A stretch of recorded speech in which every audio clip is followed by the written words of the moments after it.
Hi hello అండి, welcome back to my channel Fatima's kitchen flavours. ఈరోజు మేము ముందుకి సండే స్పెషల్ చికెన్ కర్రీతో వచ్చేసానండి. మనం బాగా వాష్ చేసుకున్న చికెన్ తీసుకోవాలి. నేను 1/2 కిలో తీసుకున్నానండి.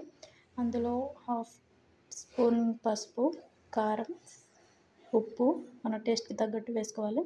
జింజర్ గార్లిక్ పేస్ట్, 1/2 స్పూన్ జీలకర్ర, 1 స్పూన్ ఆయిల్, ఒక 2 to 3 స్పూన్స్ పెరుగు, 1/2 నిమ్మకాయ పిండాలి.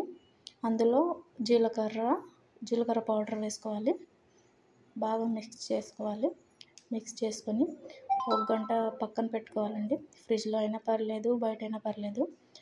తర్వాత ఒక బాండి తీసుకొని అందులో కొంచెం ఆయిల్ వేసుకోవాలి. ఇందాక మనం చికెన్లో కూడా వేసుకున్నాం కాబట్టి ఇందులో తక్కువ వేసుకున్నా పర్లేదు.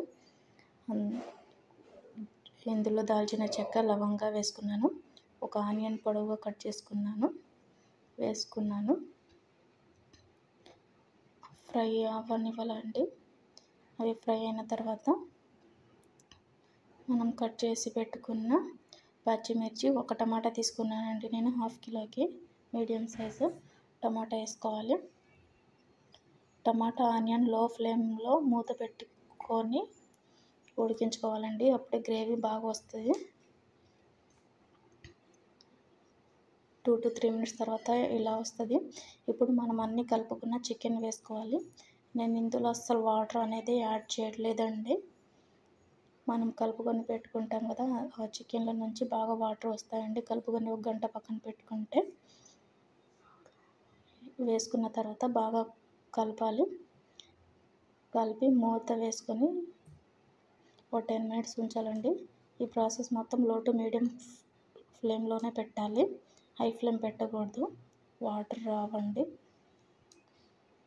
మీడియం టు లో ఫ్లేమ్ పెడితేనే వాటర్ బాగా వస్తాయి చికెన్లో నుంచి. ఆఫ్టర్ 10 మినిట్స్ ఒకసారి తీసి చూడండి. చక్కగా వాటర్ వచ్చేసాయి కదా. మనం ఇంకా ఎక్స్ట్రాగా ఏం వాటర్ యాడ్ చేయలేదండి. నేను చికెన్లో నుంచి వచ్చిన వాటర్తోనే కుక్ చేస్తున్నాను. బాగా టేస్టీగా ఉంటుందండి. ఇంకో 10 మినిట్స్ పెట్టుకున్న తర్వాత మూత తీసి అందులో కొంచెం కొత్తిమీర యాడ్ చేసుకోవాలి. కొత్తిమీర యాడ్ చేసుకున్న తర్వాత స్టవ్ బంద్ చేయండి. చికెన్ చక్కగా ఉడికిపోయిద్దండి. చూడండి గ్రేవీ ఎలా వచ్చిందో. చికెన్ కర్రీ సూపర్గా ఉంది కదండి. Thanks for watching.